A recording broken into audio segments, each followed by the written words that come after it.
to run A/B tests on Shopify to increase sales. Running A/B tests on Shopify helps you optimize your store for better conversions and sales. Here's how you can do it effectively.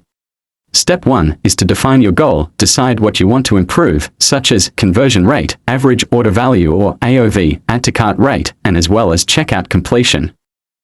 Step 2 is to choose what to test, meaning is which common elements to test include product titles and descriptions, pricing strategies, call to action or CTA, buttons, page layouts and images, and also discounts and promotions.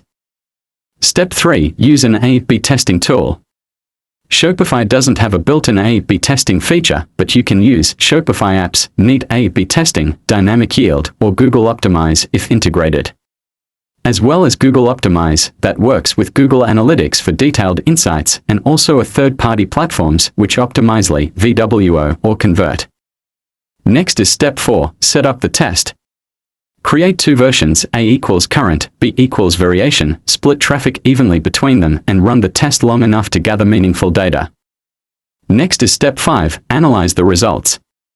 Use Shopify Analytics or Google Analytics to track key metrics like conversion rate, click-through rate, and bounce rate.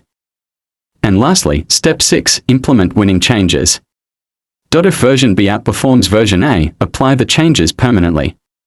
This is not an app commercial or paid promotion, but just a tutorial on how to run A/B tests on Shopify to increase sales.